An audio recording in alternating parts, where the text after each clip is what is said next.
Hey everybody, Chris here from O'Reilly Auto Parts to show you how to change the rear shocks on a 2009 to 2014 Ford F-150.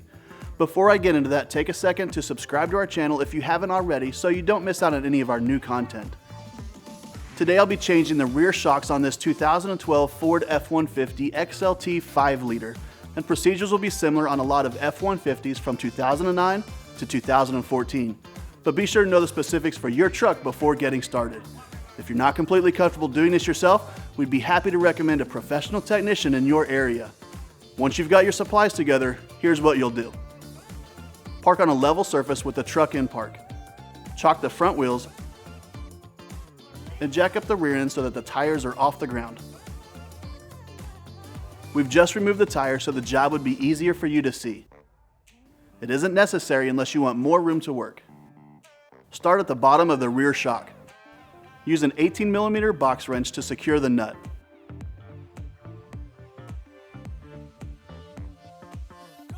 And remove the bolt with a ratchet and 15mm socket.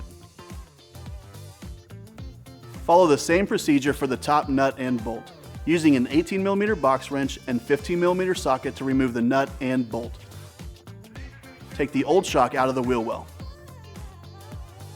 Set the old shock next to your new shock to make sure you have the right replacement. Install the boot on your shock if needed. Before installation, it's a good idea to prime the shock absorber by fully compressing and letting it extend on its own 4 to 5 times in an upright position.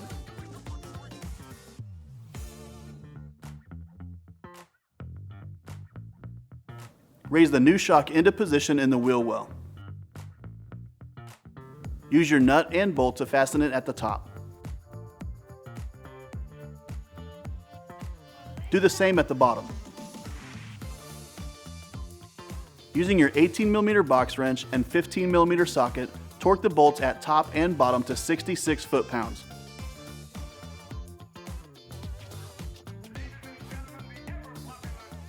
Secure the boot if needed. We recommend changing shocks in pairs. So repeat these steps on the other side.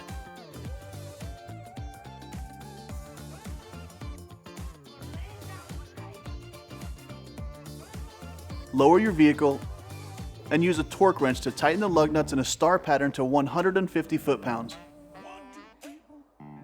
And that's it. You'll find everything that you need for this and other jobs at your local O'Reilly Auto Parts store or O'ReillyAuto.com. Our DIY videos are designed to help answer questions we get in our stores every day. If you found this one helpful, subscribe to our channel to get all the latest. We'll see you again soon.